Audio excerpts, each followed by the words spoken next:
Ng araw mga ka-road trip, ito na naman ang inyong kuripot tour guide ng Japan na magpapasyal sa inyo sa pinaka-kuripot na paraan. Ngayon, bumaba lang kami galing dun sa mansion na tinutuluyan namin. Lalakad kami papunta dun sa X station. Dahil ngayong araw na to, ipapasyal ko kayo papunta ng Emperor's Palace. Tapos kung may oras pa, punta tayo ng Tokyo Tower. Try din nating umakyat. Basta kung ano yung kasya sa maghapon ngayon na pwedeng mapuntahan, pupuntahan natin, i-video natin para mapakita ko sa inyo. Actually, ang plano ko talaga, umakyat ng Mount Fuji. Dahil pangit yung timing, may bagyong parating dito ngayon sa Japan, hindi magandang pumunta sa mga ganung lugar. Unang-una, kahit nandun ka malapit sa lugar na yun, hindi mo makikita si Mount Fuji dahil maulap. So malapit na kami dun sa train station. Dito pa lang makikita mo na sa harapan yung Sky Tree Tower. Ganyang kalapit yung tinutuluyan namin dito sa mga main area na pwede mong pasyalan. Mamaya tipirin natin ang konting battery kasi medyo marami-rami tayong bibidyohan para mas kuha tayo ng mga video na mas magaganda.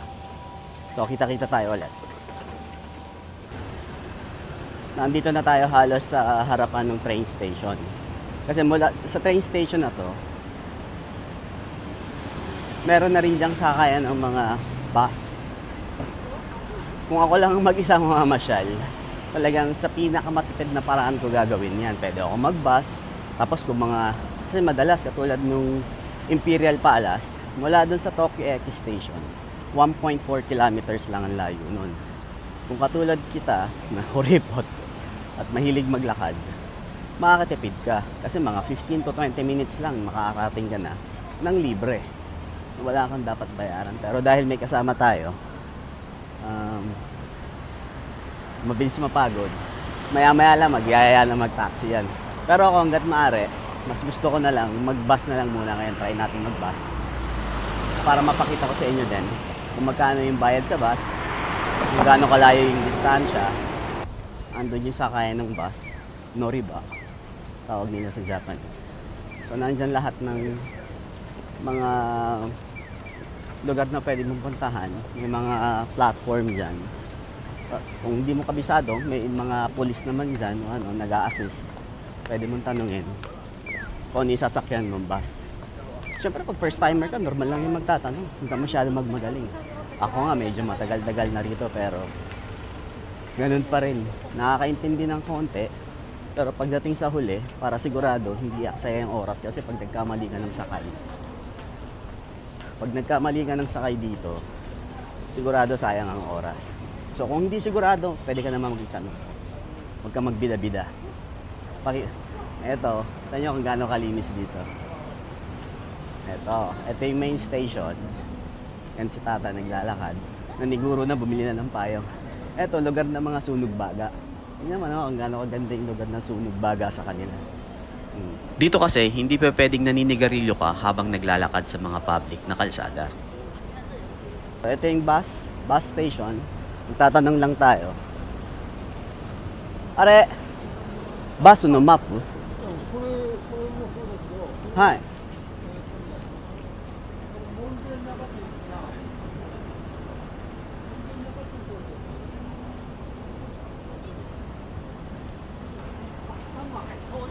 Katulad ni Tatan, Japanese na yan pero kita mo, nagtatanong pa rin kasi nga, mendoksay kapag nagkamali ka ng sinakyan, kamali ka.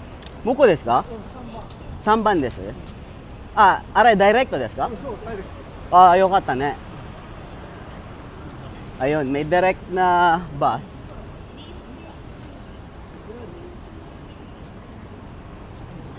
Mukara desu ne. Are.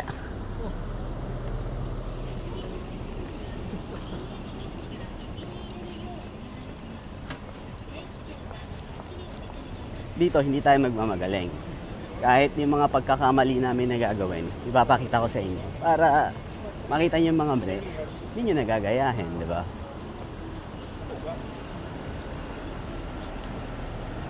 Ayan. So running ka, magana pa yung kasama ko, masipag pa. Maya-maya lang magyayaya na mag-taxi yan. So ito na yung bus station, sasakay na kami ng bus. Ano kung gaano kalinis yung bus station nila, di ba? Sana no, sarap mangarap no, sana ganito sa Pilipinas, no, ganito kaayos. Pero darating din yan, siguro. Antay-antay lang. Dito, nakapaskil naman sa mga bus station yung schedule ng dating ng bus. Madalas, mga 5 minutes before, dumarating na yung bus. 9:40、もうすぐ何分ですか19分だろ ?35 分。 35分。あ、もうじゃあ次ね、次10時10分。 10時10分。ちょっとあるけど。まあいいや、待って。Ah, matemas. So, ang dating ng susunod na bus, yung papunta ron sa Eki Station, Tokyo Eki Station, is 10:10. So, meron pa kami 15 minutes. So, tambay mode muna kami ni Tatang dito sa Eki Station habang inaantay namin yung tren namin. Meron pa kaming kulang-kulang 10 minutes. Yan, may paparating na bus. Lahat ng plano ko dito sa Tokyo, ang bala ko talaga, umakyat ng Mount Fuji. Tapos punta ako doon sa Five Lakes, doon sa Kawaguchi ko. Kaso, nasira lahat dahil nga doon sa parating na bagyo. Buti nga, hindi pa dumarating kasi sobrang lakas ng bagyo na yon. Saktong-sakto, hanggang bukas ako dito. Gabi, darating dito sa Tokyo area yung bagyo. Nakaalis na ako dito, kaya hindi ako masyadong nag-aalala na. Ito lang ang kailangan mong gawin. Pagka magbabas ka, papunta sa mga pasyalan, kailangan mo talagang i-check yung mga schedule ng bus para hindi rin masasayang yung oras mo. Kasi sayang yung mga 30 minutes Ang laking bagay pag nandito ka, 'di ba? Kailangan talagang planado lahat ng galawan mo dito sa Tokyo para hindi masayang yung oras mo. Kasi sayang yung mga lugar na hindi mo mapupuntahan pagka nagkagiri-giri o nagipit ka sa oras. Kaya dapat talaga double check, lista. Kami nga dahil hindi na ako nakapagplano, dahil naiba yung plano ko.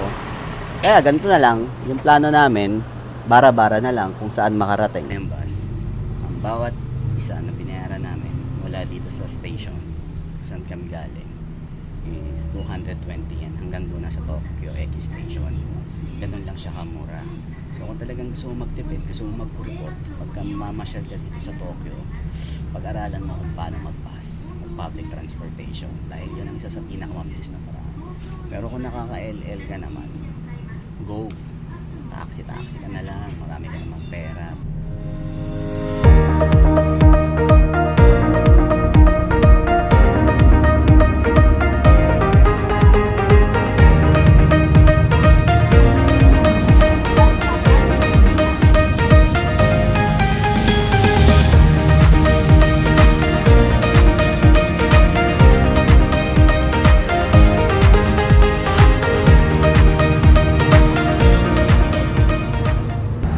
Bababa na tayo sa next station, sa Tokyo Eki Station.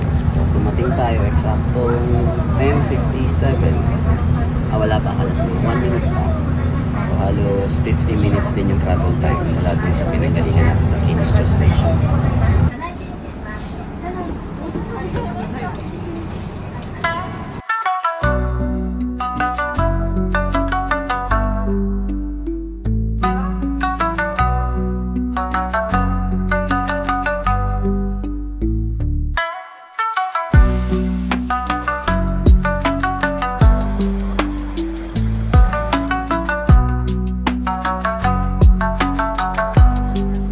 Nandito na tayo ngayon sa pinakasikat na train station sa buong Japan. Tara, ikutin natin kung anong meron.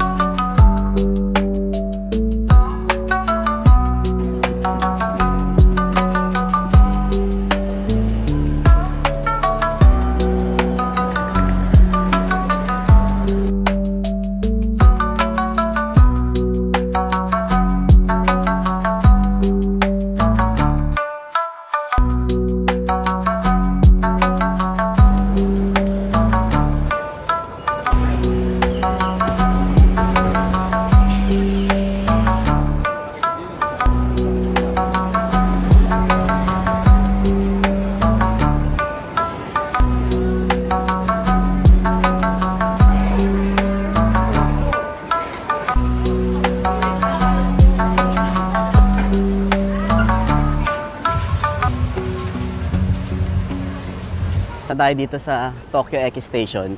Pupunta tayo ngayon ng Imperial Palace. So mula dito, lalakarin lang natin. Sabi ni Google, mga 1.2 kilometers lang ang layo. So kung lalakarin mo, kung ako maglalakad, siguro mga 10-15 minutes. Eh, dahil kasama natin si Tatang, hindi tayo pwedeng lumakad ng mabilis. So marahan lang yung lakad natin. Nagulat nga ako sa sinabi niya. Miro mo, hindi pa pala siya nakakapasok sa loob ng Imperial Palace. So first time niya, first time ko rin. Last year, nagpunta kami dito, hindi kami nakapasok. So ngayon, tatry namin pumasok. Chinek ko na sa internet, pwedeng pumasok ngayon. Free entrance naman. Kaya, papasukin natin kasi libre. Kuripot nga, di ba? So ngayon, kailangan lang natin makahanap ng vending machine. Ang init. Kailangan natin bumili ng tubig. Kailangan marami tayong tubig. Kahit saan ka pumunta dito ngayon sa Tokyo, puro turista makikita mo. Pagka ganito naman yung lalakaran mo na bangketa, sino ba naman ang hindi gaganahan? Eh kahit natulog pa ako dito sa linis ng bangketa, tapos sa lilim ng mga ilalim ng puno, hindi ka masyadong papawisan.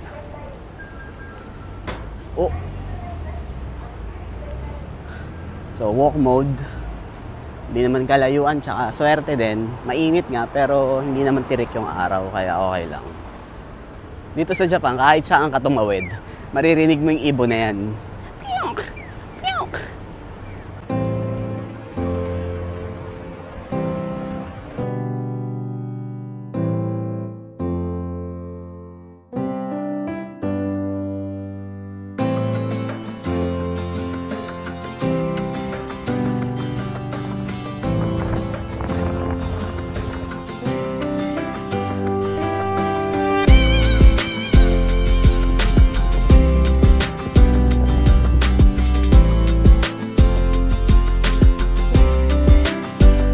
Nakapila na tayo papasok sa East Gate.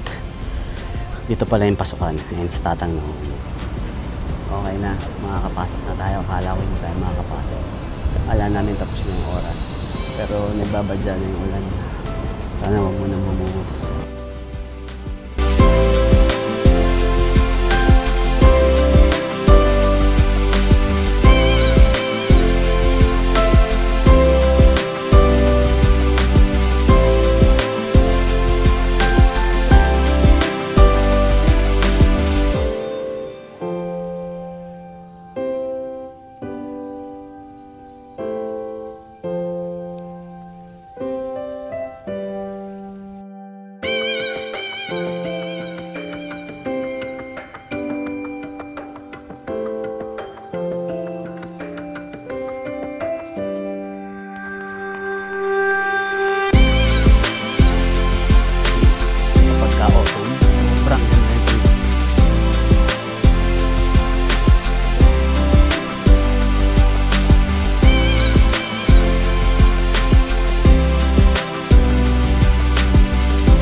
Tapos na ang araw na to.